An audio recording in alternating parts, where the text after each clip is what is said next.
Hey everyone, welcome to another live edition of the Bolt City podcast. It's great to do these live shows. Something usually always goes a little bit off, but not too bad. So far, we've been able to hang in, right? The swearing's been good. Mario, I know, was stressing out a little bit. We're all grown men and have pulled this off.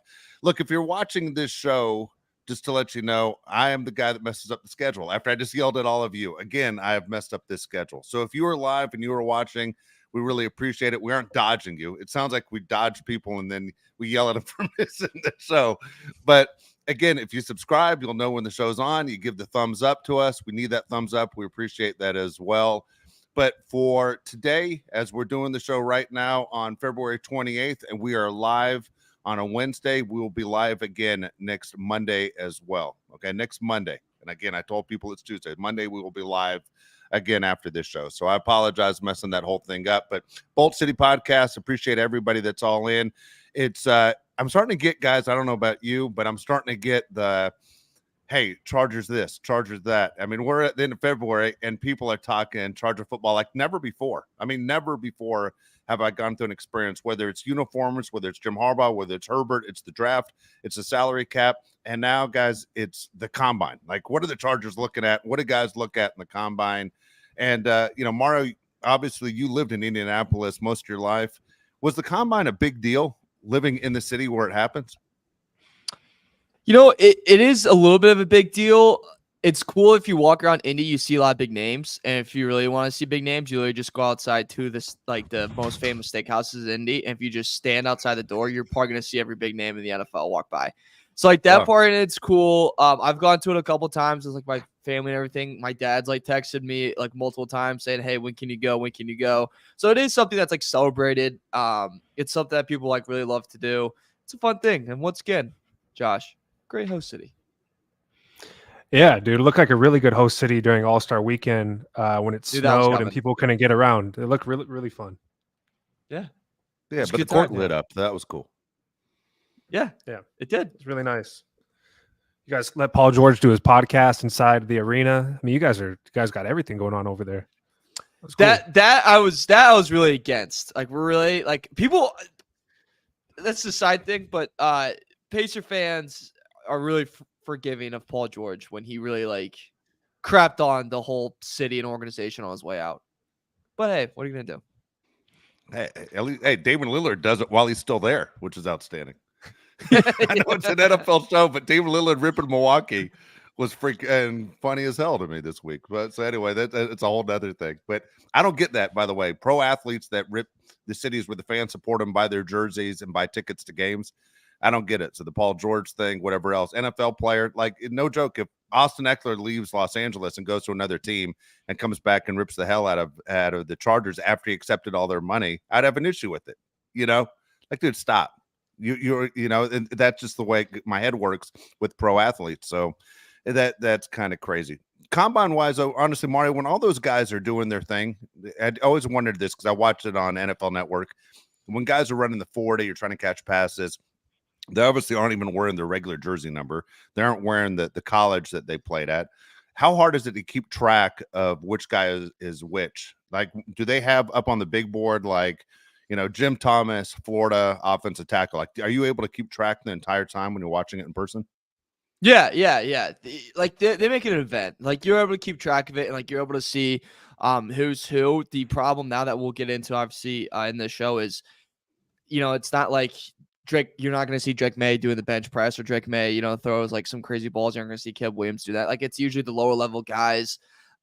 It's always the fun game that I like to play of watch out for this guy, where like you see him do like some crazy stuff, right? Like you see him bench press 225 50 times, or you see this crazy stuff that they do in the cone drills and the crazy fast 40 time. You sit there going, wow, this team's set up for this guy's going to be a beast. This guy's going to be amazing. And they realize, oh yeah, everyone in the NFL can actually do that.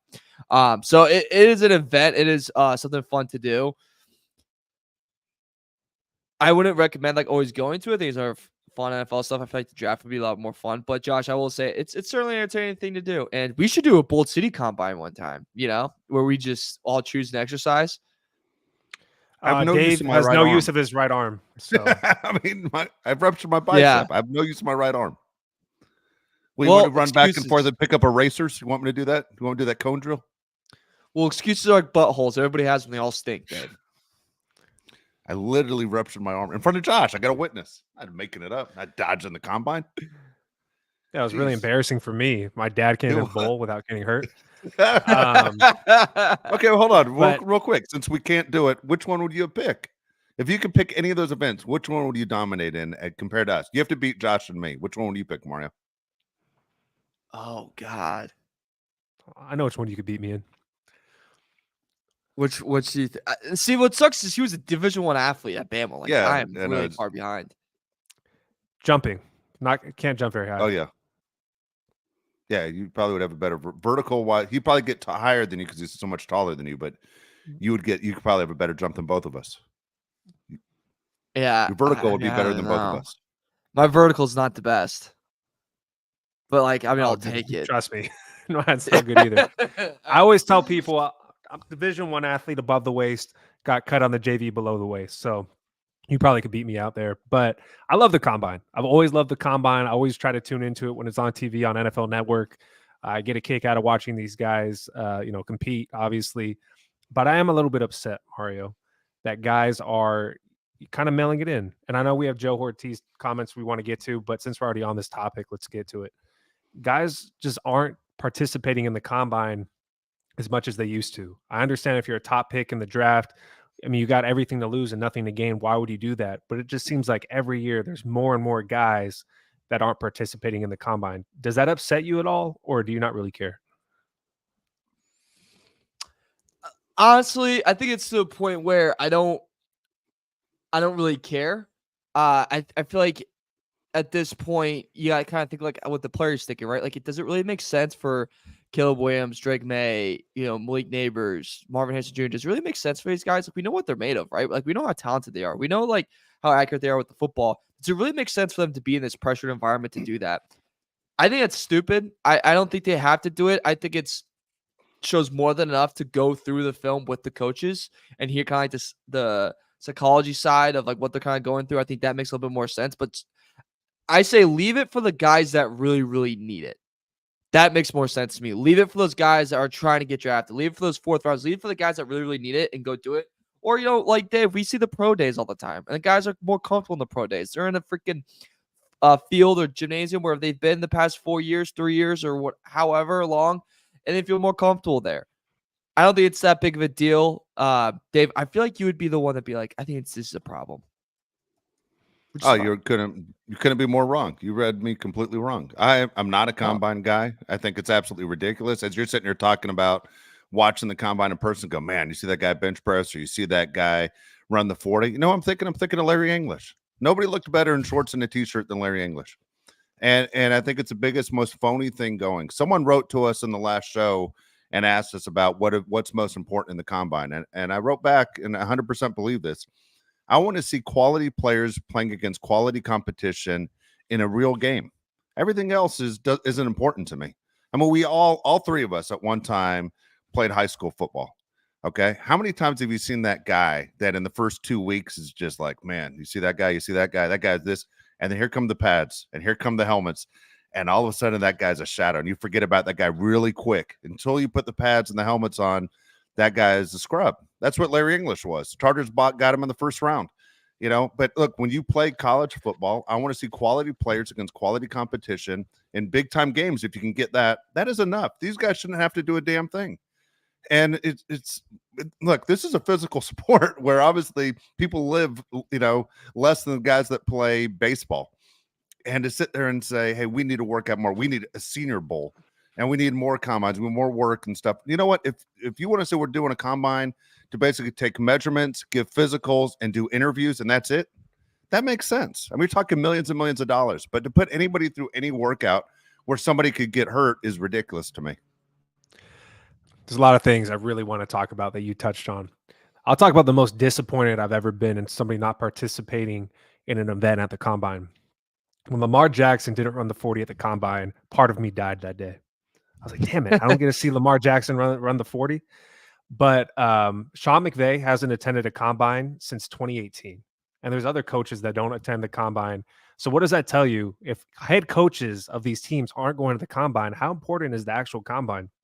Dave talks about Larry English. He looks great in shorts and a t-shirt.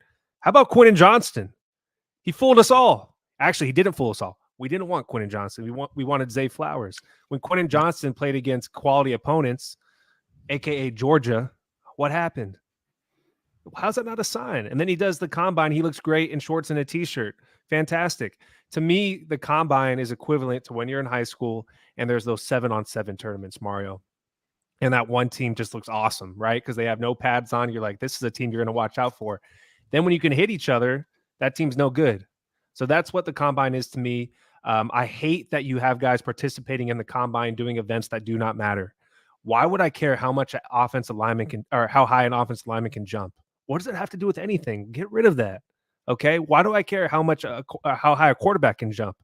I don't need the quarterback to do bench press either. What does that have to do with throwing the football? There's a lot of things at the combine that are a waste of time. You should have specific drills for different positions, right? You don't want to see the 3-cone drill for a middle linebacker, right? Because that's what he's going to do in the real game. I don't need a tackle or a guard or a center to run the 40-yard dash. It does not matter. Run the 10-yard dash. The 10-yard dash. That would make a lot more sense. But there's certain drills that are just a waste of everyone's time. And I think the combine should be really for the guys that need it. Marvin Harrison Jr., if you were Marvin Harrison Jr. tomorrow, you wouldn't be participating either, like you said. There's nothing to gain from this. So it's really not that surprising. It's not surprising at all. And, you mentioned it. There's certain exercises in there that they do where it's like, this is just a drunk conversation between me and 4 friends of arguing who can bench press the most. Like, that's what, every time I say bench press, I'm like, this just reminds me of 4 guys a little too boozed up going, no, I can bench 225. Like, you know what I'm saying? It's just one of those things, like, why even have it? Like, it's just stupid. It doesn't even matter. It's a certain point. It's a good point. Like, I feel like if they did certain drills where, like, let's just see, QB, we're going to have you just, throw it here, throw it on the run, do certain stuff like that, like stuff they do on the pro day. That's, I think, something more concrete, more better. And, there's all this film. You man, the Quentin Johnson against Georgia, like, there's all this film you can see on every player that could tell you a lot. And you guys always mention it. The game's so different when you put on pads. My high school team, we were killer in 7-on-7. We were so good. You put us in pads, you put us with our O-line that couldn't block anyone. Yeah, we weren't very good because it's a whole different level to the game. Coaches know not to get tricked by it. Players know not to trick anyone by it. I think the only way you do it is if you are this insanely talented athlete and you're low and you want to get moved up a little bit and you can put up some really good numbers, go for it. But you're a high guy up. Now, just practice answering good questions and practice addressing the coach in a respectful manner. I think you're going to be okay. Here's the other thing, man. 2 things on the combine. Last 2 things I'll say. The quarterbacks, what are you throwing in a t-shirt for? Like, put shoulder pads on. Try and throw football with shoulder pads. If you've never done it before with a tight jersey, it's not as easy as you think. Everybody can throw in a t-shirt. Put the shoulder pads on. Put a helmet on. This is what is actually going to happen when you're out there. At the same time, when guys are running the 40-yard dash, and we all like to see who the fastest guy is because now there's a line from a Deion Sanders to a Chris Johnson, a Bo Jackson, all these guys. We kind of want to see what the record is. But I'd love to see the receivers have to run like 3 different routes where it's basically just following a line. And you have to boom, boom, boom. You have to run. How fast can you get out of your breaks? Everything to give an idea. If we're going to put on a show, let's put on a show, something that's realistic. Right now, my favorite drill at the combine, just because it's like waiting for things to go wrong, there's a receiver has to run down the line. I know it. Catch the ball. You're going to say that. And you're just waiting for that guy to just take one right in the ear. Just like a meteor just came out of the sky, just bam. And you go, oh, that hurt. But he has to act like it didn't hurt. Dude, it hurt. It hurt and everybody saw it. And that's what I'm watching. I'm watching for mistakes. Combine's going wrong. I'm going to start a website. So that drill you're talking about right there where the guys run down the line and they have to look left and right.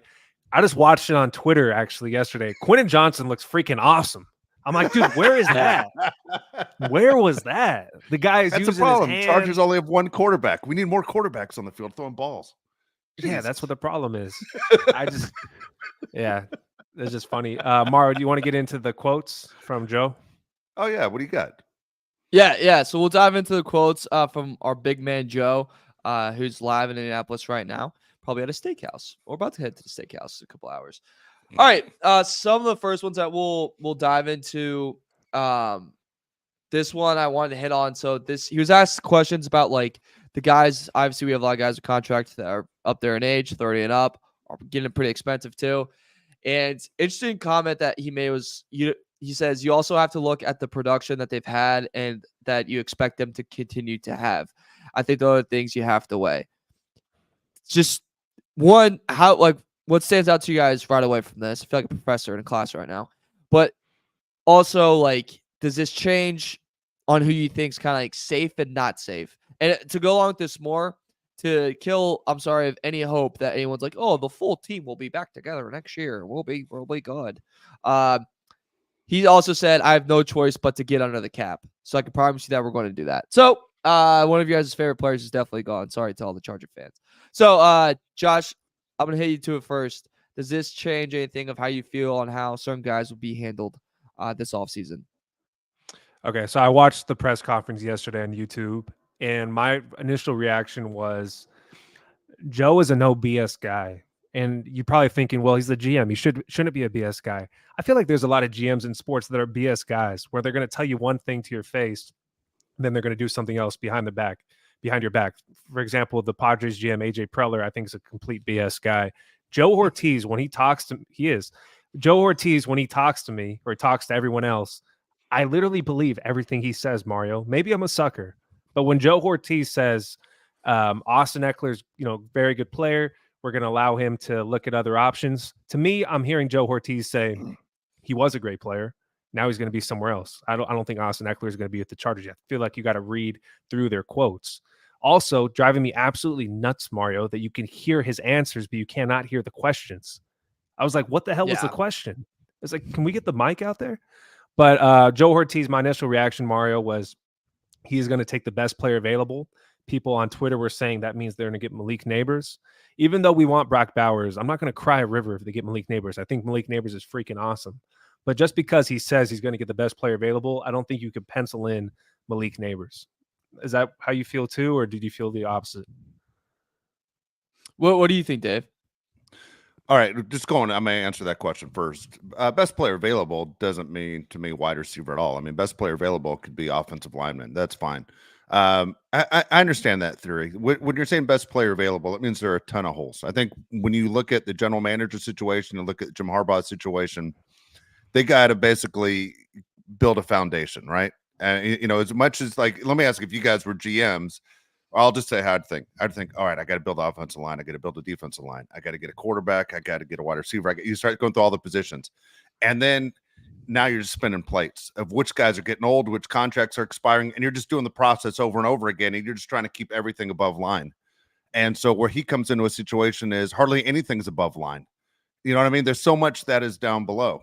And Mario, you said it a second ago, hey, Charger fans, some of your favorite players might be gone. I got news for you. I don't have any favorite players. All right. If you ask me to give you 3 guys that I like, and just so I like, I know Justin Herbert's not going anywhere, so I'm okay.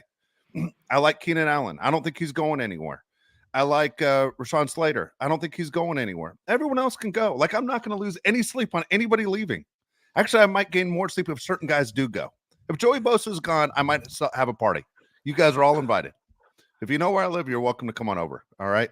But I'm telling you right now, there's no one in there that's going to hurt my feelings or make me go, take this hat off, throw it. That's it. I'm out. I'm not doing Charger talk anymore. I can't support this. Look at the record. Look where they're at. Look where they're picking in the draft. They have a huge mess. If you're loyal to anything on this roster outside of Justin Herbert, you're dumb. Hey, this is not winning football. This is hurt for a long time. And for guys like me, and I see people leave comments all the time, I've been watching since Kellen Winslow. Well, me too. That is a long time. That's over 40 years watching this train wreck. That trophy case over there is so full of dust. There's nothing in there. It's embarrassing by at this point. And I will say this to Josh's first part about what he says about, hey, the salary cap. We all know you guys have overspent. You're in credit card debt, and you got to sit there and make a change. And you know what? If it was me, because I'm a jerk, I would have said we've gotten everything we can out of Austin Eckler. There's nothing left. If you think we're paying for that, we aren't. This is a new regime. And guess what? We're smart enough to get players that actually equal wins. Sorry, Austin, but thank you for your service. And thank you for pressuring us into giving an extra $1.5 million so you'd shut up, which you didn't do last year. You were a cancer the whole year.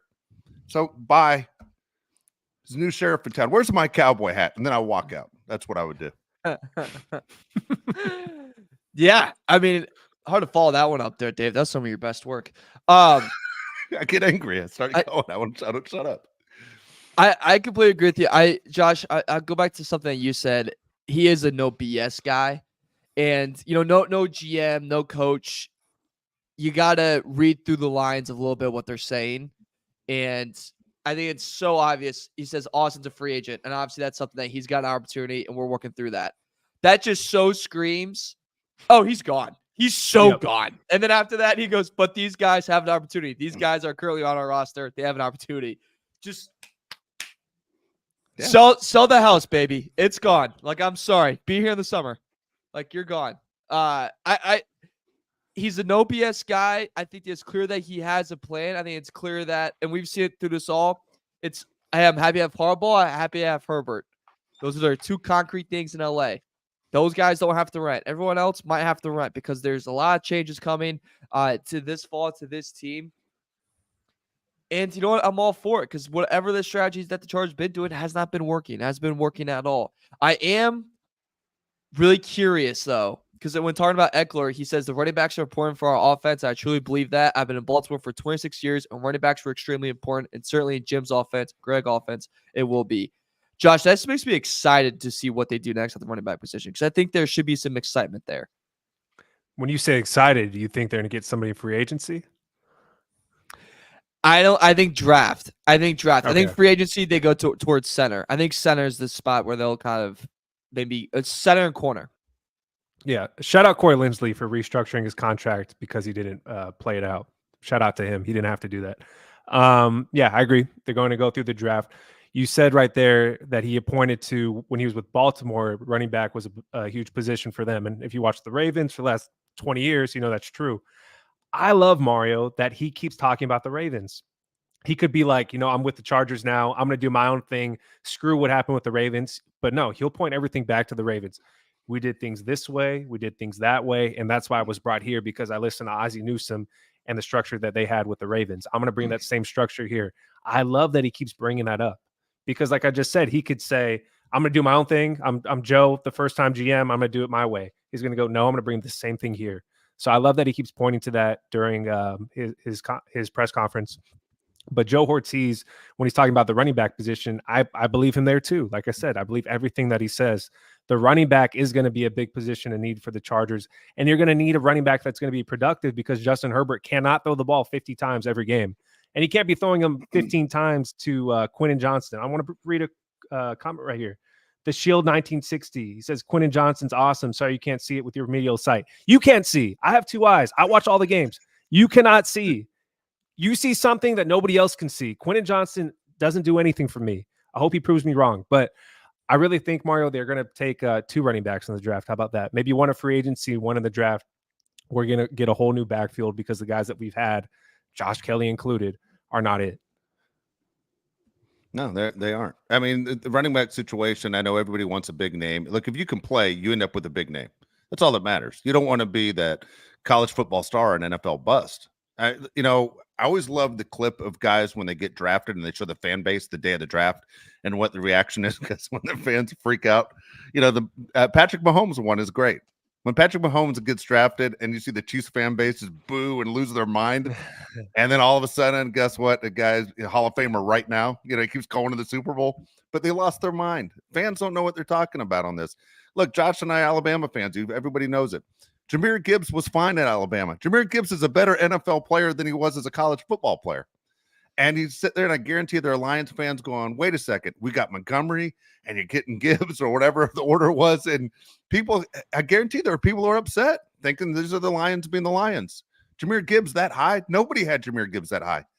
Guess what? He's already one of the best running backs in the league.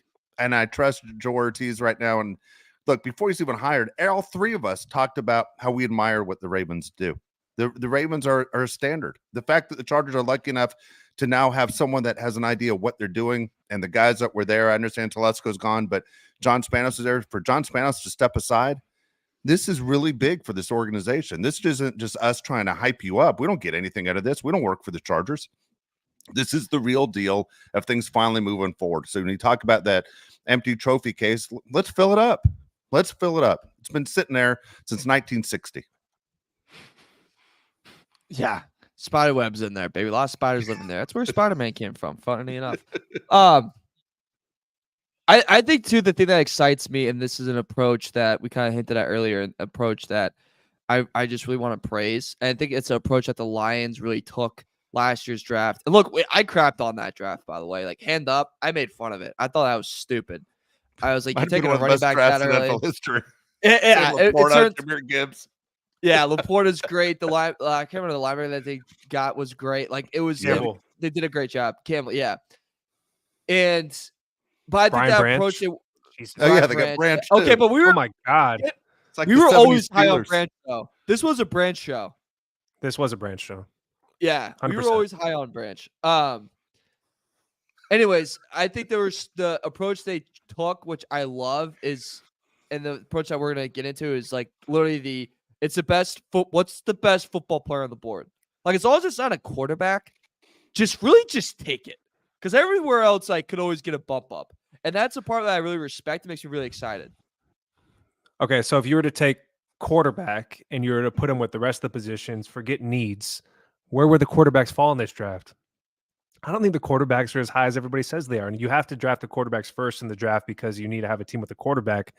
But where would Drake May and Jaden Daniels and these guys really fall if you're going to talk about the best players in the draft?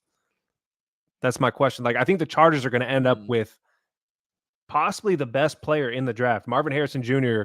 might be the best player in the draft. They could have the second best player in the entire draft with the 5th pick. Caleb Williams, I'm not sold on. And maybe I'm crazy. I'm not sold on Caleb Williams, but the Chargers, if you think about it, they could have the second best player in the draft. There's a lot of comments, Mario. Yeah, I just want to point out real quick before you read the comments. I just want to say real quick. Do you know how lucky the Chargers are that they don't have to pick a quarterback?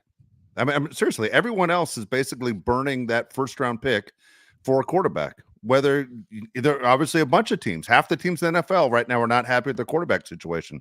Josh is 100% right. It is like the Chargers have the second pick in the draft. Yeah.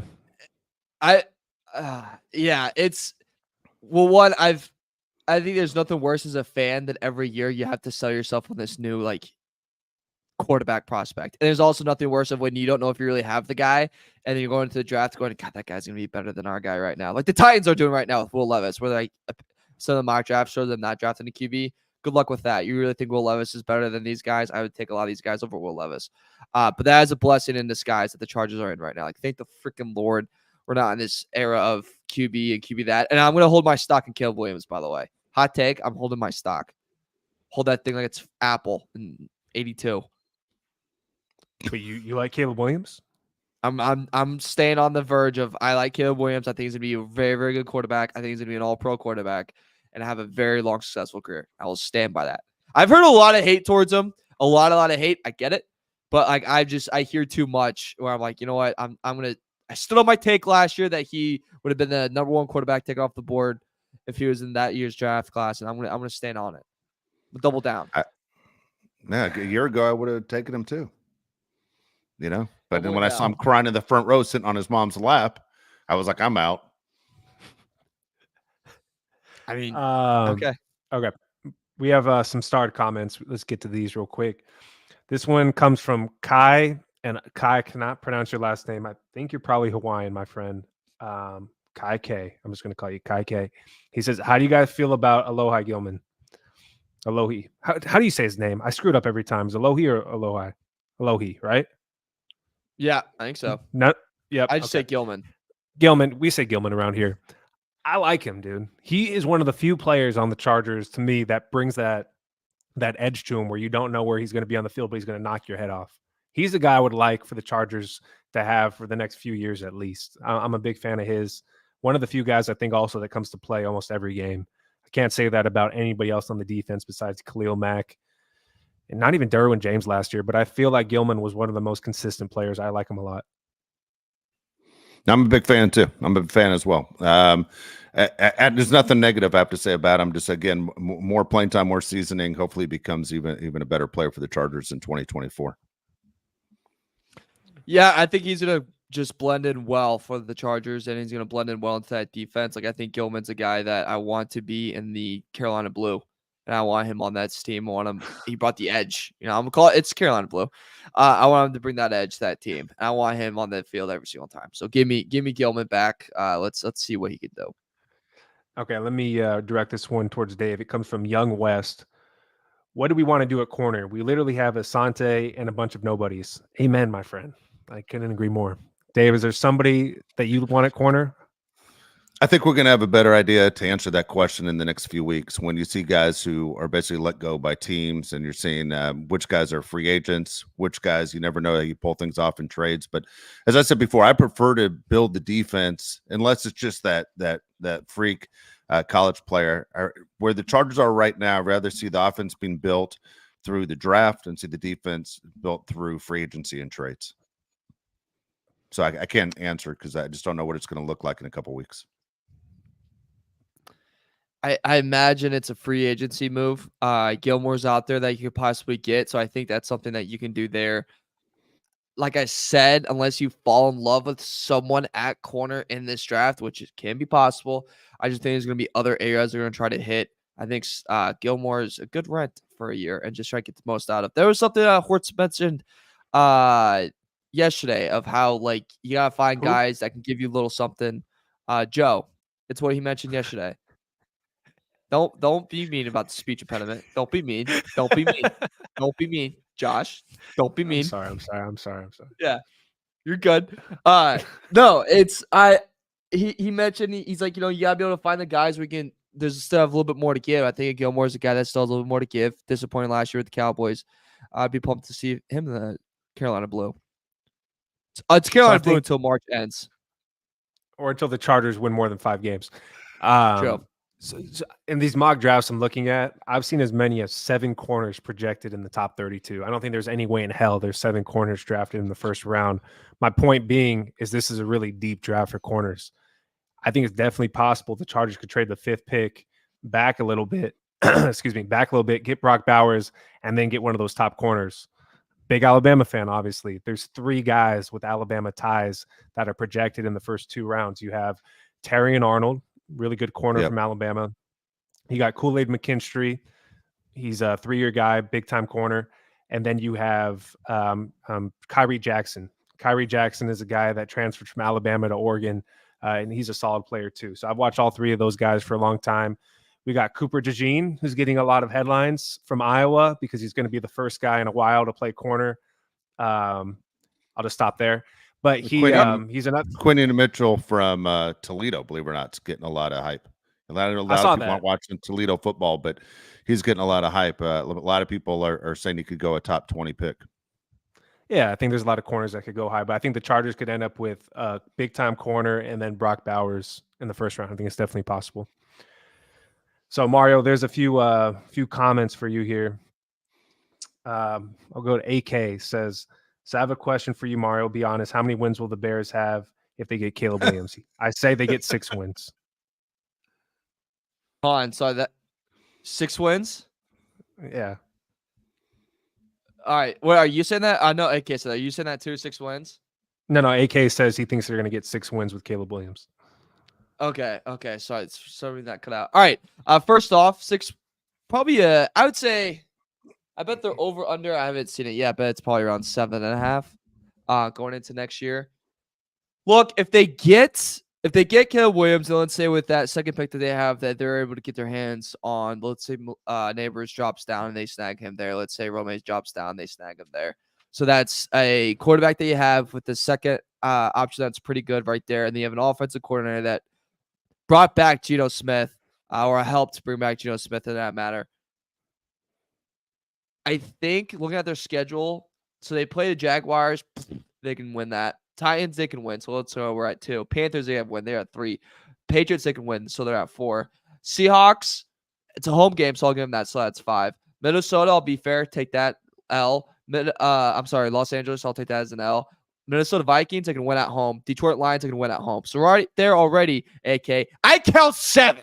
So that's just 7 right there. So I think they can at least get 7 wins on the road. I mean, they have Texans. That's a loss. Colts, I'll probably be at that game, actually, because someone said something to me about that game. So Colts, that could be a win, but I don't know because there's a pretty good coaching. And play at Commanders, and guess what? Newsflash, the Commanders suck. And their home field advantage is none because that stadium's a disaster. So I think they can actually flirt with around 8 wins. The other places, I think they could get swept by the Packers, sadly, but I think they can get around 7 to 8 wins. Shut up, Dave. What the hell do you have to say? I'm laughing. I don't know where you just got to stop. By the way, the Commanders suck. The Commanders are like, what do you think we're saying about the Bears? By the way, you're picking 1 pick ahead of where the Commanders are picking. Because of a trade. Because of a trade. But they both suck. They both are terrible. Look, yeah, no, they are. One's going to end up with Caleb Williams, or who knows if the Bears have Justin Fields. I'm going to ask you about that in a second. But more than likely, the Commanders are going to have Drake May, right? They're going to have new quarterbacks. So I just want to clarify from everything I'm hearing, Justin Fields is on his way out, right? You're in Chicago. I'm asking you now because you're in Chicago. Is Justin Fields done with the Bears? So I would say it's probably 80-20 he's out. 80-20 he's out. There's Ryan Poles at a press conference. I believe it was yesterday. Yeah, it was yesterday. And he probably the best rehearsed question answer just of all time. Didn't give anything away. Made sure like the stance was very neutral on what they're going to do. That being said, I still think all signs point towards that Fields is gone. He was very honest saying Fields is in on the whole process of what's going to happen. And if it is, then Fields will be in on who he gets traded for. They're not going to just trade him to like an awful organization where he's going to hate his life, like the Titans. He'll trade him to like a Steelers or Falcons, somewhere he wants to go. So that's like a big thing for there. But I mean, it's better than going to Tennessee. I think so. I think it's 80-20 right now. Fields is gone. I think that's the consensus right now. And by the way, David Josh, I sent you guys this article. Caleb Williams does want to play in Chicago. He's just saying that. He's just saying that. I think he knows. I think Caleb, because he wants to be the number 1 overall pick. That's where his ego is. He just wants to be the number 1 overall pick at this point. Think about it. Okay.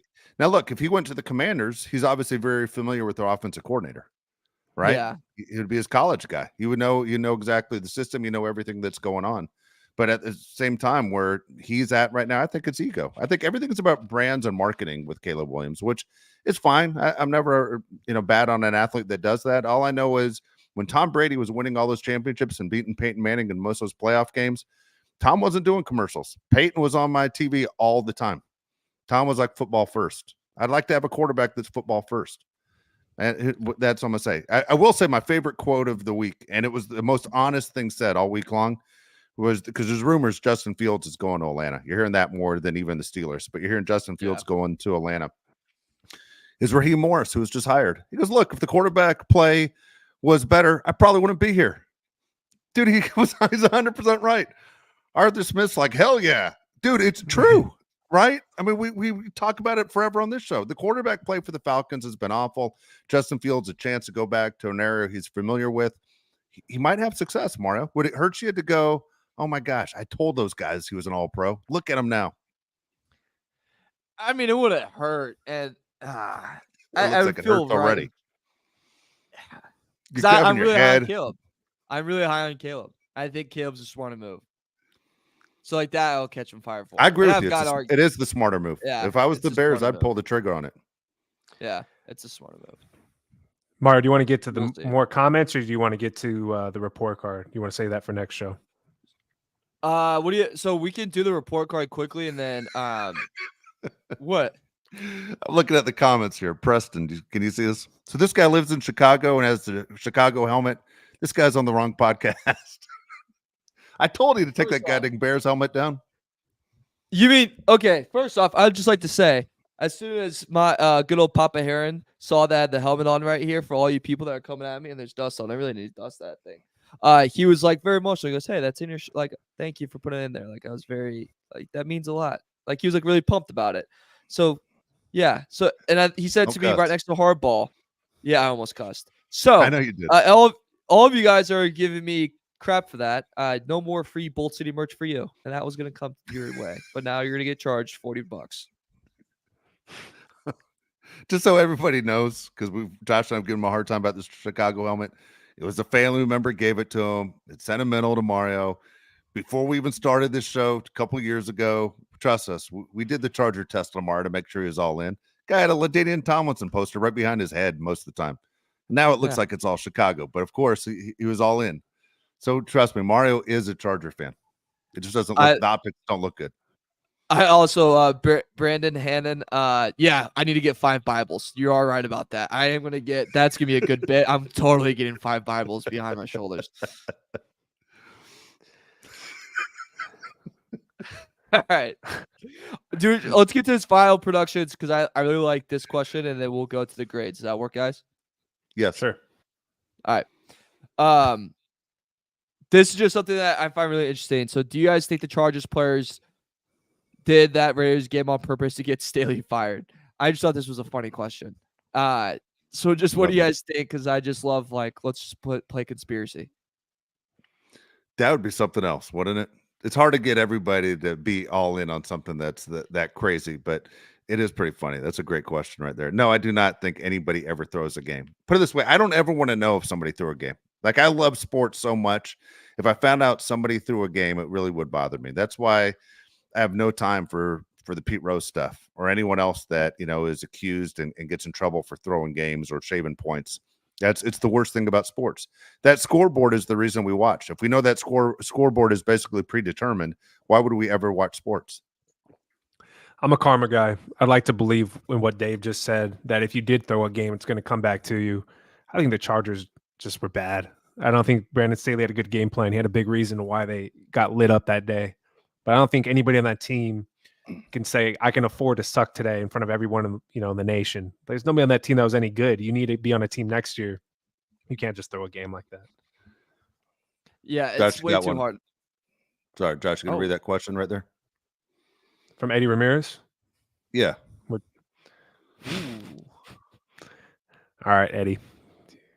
We're going to have to get to the report card next show then. All right, that's fine. No, we're getting another. Go ahead. This is good. This is like a big topic. Eddie, you're dancing with the devil. What's funny? Eddie. I will say this before Josh reads the question. This is one of those things, like, it's a big time question that for every guy. Girls do not ever have this, like, hey, I got to know. Like, this is not something girls ask. This is something where guys ask this and are dead serious about it. Dead serious. I'm very serious about this topic, and I've thought about this many times. All right, Eddie, I'll go first. All right, and Eddie, I want to see your list. Ask the question. You can ask the question. Yeah, and I'll ask the question, but I want Eddie to give me his list also. So Eddie Ramirez's question says something fun: top 5 drive-through fast food chains. All right, number 1, Eddie. All right, I'm from San Diego, so you know where I'm gonna go with this one. In-N-Out. Love In-N-Out. I think In-N-Out's the best. I could eat In-N-Out every day of the week. In-N-Out is great. Okay, Mario, have you ever had In-N-Out, by the way? No, I have. Oh, you have? I have, and I'll tell the story after. But I was very angry in my moment there. When you come to my wedding this year, you're gonna have In-N-Out in California. Oh, I'll live All there. Right. Yes. Yeah. All right. Number 1, In-N-Out. Number 2, Taco Bell. Taco Bell. I love Taco Bell. Taco Bell's a sleeper, dude. Taco Bell's really good. I know Dave feels the same way. Number 3, Chick-fil-A. All right. Chick-fil-A is awesome. Okay. If Chick-fil-A was open on Sundays, guess what? They'd be number 2, but they're not. So they're number 3. I love Chick-fil-A. Number 4, a classic, a staple, McDonald's. Love McDonald's. Could eat I've had everything on their menu multiple times. I love McDonald's. At the same time. And then number 5, there's different names for this one. Depends on where you're living in the country. But I'm going to go number 5, Carl's Jr. I think Carl's Jr. hamburgers are fantastic. If you're out in Nashville where I'm at, it's called Hortiz. But if you're in California, they call it Carl's Jr. And that's my top 5, Eddie. All right. What do you have, Dave? I'm really similar to Josh on this one. Very, very much so the same. Well, I mean, obviously, he's my kid, so I kind of trained him, I think, on a lot of this. My only problem with Chick-fil-A is the drive-thru takes a little long. Like, it doesn't almost feel like fast food. It takes so long to get your food. But the Taco Bell, man, that you aren't kidding. It's always been the thing where Josh and I drive up to to LA and we'd see a sporting event and we're like, all right, got to stay awake. And we just order like half the menu. I mean, just so much food that I got to lie to the people at the window where I'm like, I think the guys at the factory ordered, like, I'd make it sound like I was bringing it back to a factory. It's embarrassing the amount of food we ordered. And like the guy doesn't care, but I was so embarrassed by how much food we'd get. Plus we'd throw in the cinnamon twist at the end. But I think I agree with Josh on everything he just said, on every single one of them. And Arby's isn't bad. The roast beef sandwiches are outstanding. I'm not a fan of the cheese they stick on there, but you could throw Arby's in there. I'm a fast food guy.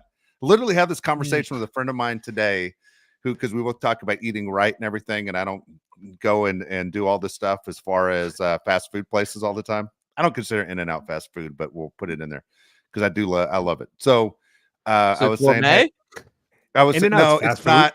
It is. I just don't want to.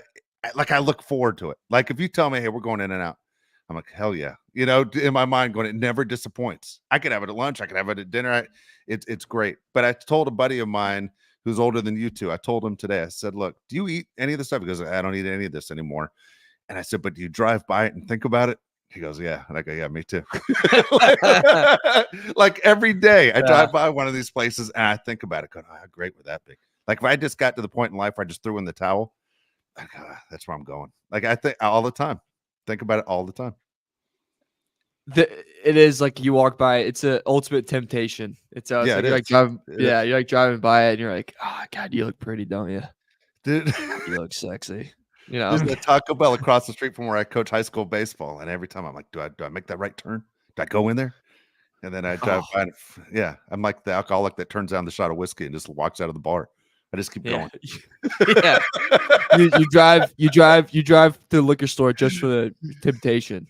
Yeah, that's just in the parking lot. Just to feel some bottles. Yeah, just to feel something. What's your list, Mario? So mine might be a little Midwest related, but one's my Chick-fil-A. God, I love Chick-fil-A. It's so amazing. It's in and out. You get like, I've never had that long of a wait there. It might just be the Midwest thing, but they get you in, get you out. Always, you know, my pleasure. I always get a kick out of that. It's fantastic. Never had a wrong order there either. I've been to some Chick-fil-A in some pretty rough places. I thought there's no way. And no, it's pretty quick. So that one. Number two, they're upping their prices right now, and we need to talk about that as a society and not let this happen, because a $5 biggie bag is amazing. The 4 for $4, dude, the 4 for $4 got me through some of the lowest moments in my college career. Wendy's, number two. Oh my, dude, hitting like a Wendy's. 4 for $4. Oh, dude, Wendy's is phenomenal. When like the amount of times I was down pretty bad with like 8 of my friends, and we would just be in the Wendy's eating 4 for $4s, going, life's not that bad, fellas. And then we go fail finals. But that's my number two right there. Number three, I just moved to Chicago, so this is a lot based in Chicago. Portillo's is absolutely amazing. Fire, dude. Oh, the cake that they have. So there's a quick story. I went to a wedding where they had Portillo's cake, and I'm a big sweets guy. Like, it's a problem. It's a huge problem. Whole table took it down. Whole table's cake. I went around and just, you want that? No, took it down. I had 7 pieces of cake like it was freaking nothing. I swear on my life, dude. Next time you lose a bet, you got to eat a cake on this show. Will. That'd be the greatest day of my life. Yeah. By the way, Urban says Jack in the Box. Jack in the Box tacos, like 15 at a time after 12 is fantastic. Yeah. Dude, I got to tell you, I was in a restaurant last night. I've never seen this before. All right. The guy we're done eating, and he's busting the tables, and he's picking up the plates and the glasses. And my buddy had like this much beer left in his glass, and he's talking. You guys have enjoyed a meal? They're like, yeah, it was great. He goes, you got to come back and see us. And dude, he finished it. He finished the guy's beer. Dude, I couldn't believe it. I looked over, and my buddy didn't act like anything happened. And when he walked away, I go, he just finished your beer? He goes, yeah, he did. And I go, how come you weren't shocked? But I mean, an employee finished the guy's beer. It's gross. It was the craziest thing I've ever seen in a restaurant. That's pretty gross. Yeah, dude, you couldn't pay me to drink the bottom of somebody else's drink. So then he gave me a hug, so maybe he had a lot of beers that he finished that night. I didn't know the guy. Ugh, I'm gonna throw up on my microphone. That's a caddy shack. Yeah. That's yeah. Mario, finish out your list. What we got? Sorry. Yeah. So you guys forgot Whataburger. Pretty fire. Whataburger is good. Some people don't like it, but I love Whataburger. There's a could just battle be- between Californians and Texans on Whataburger In and Out, so I have to take my side. I'm sorry, buddy. Fair. You know what I mean? Fair. Yeah. What's good? Fifth, by the way, another Midwestern one, Culver's. Culver's is Never nice, been. bro. I've Never Culver's. been. I've been. Never Culver's is good. I've been in Phoenix. gore- There's a Culver's in Phoenix. Oh, it's a gourmet fast food, isn't it, Dave? Like it's you're It's at a fast food, thing. Josh, but they really make you feel like you're at Benihana instead. Like it's good stuff. Not exactly. Not exactly, but if you if you're offering something before, you can be. So- My In-N-Out thing. So I did a quick In-N-Out thing really quickly. I went to In-N-Out one time. I was in Vegas and I really wanted to eat it, but I was full. So there was something I was going to do right beforehand that would make you really, really hungry that I wanted to do with my brother. So I was like, yo, let's just go do this real quick. We'll come back. And then that's why I got the live talk of a century from Kurt Herron. I don't know if he wants me to say his full name of why that's bad for you and why I shouldn't do that. So I literally ate In-N-Out, like forcing it down, like so full. And I was really, really upset. Yeah. Hold who on. you got? Yeah. Okay, a couple things on here. Once again, I'm looking at the chat. Again, my eyes aren't great, so I'm what I can pick up. Urban, I will tell you, he has Wiener Schnitzel down here. Dude, I tell you what, Urban, if you and I hung out, we'd be making a lot of bad decisions because I would 100% go. Jack, I've had Cane's. Cane's is fine. I don't love it as much as everybody else. And by the way, my favorite all-time fast food place, I guess I should have said, but I never think of it as a drive-through because it's too hard to eat in a drive-through. By far. Like if I was on death row, my last meal, and if you're a Southern California person, you know what I'm going to say. It's Tommy's. Tommy's chili burgers are by far my favorite food of all time. Like forget Thanksgiving dinner or anything else. Anytime someone says go to Tommy's, man, that is my favorite place on the planet. So Tommy's is the place to go. And you'll experience it today and tomorrow and the next day. Yeah. Tommy's is fantastic. They got rid of the only one in San Diego. Very sad. Jack Agnew says, what's your order from In-N-Out? 2 double doubles with fries. And if I'm feeling silly, I'll make them animal style, buddy. All right. So we have one more question that is part of the super chat. I think this is a question, Mario, we've gotten 25 times, but we've never asked it on the podcast. I'm going to put you on trial. Okay. It says, screw the report card. Laugh out loud. Okay. Chargers or Bears?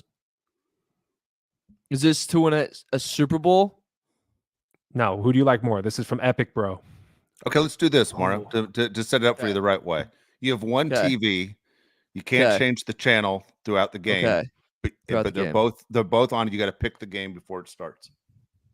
Pick game for it. Can you give me the matchups? Okay. Chargers are playing the Raiders and the Bears are playing the Packers.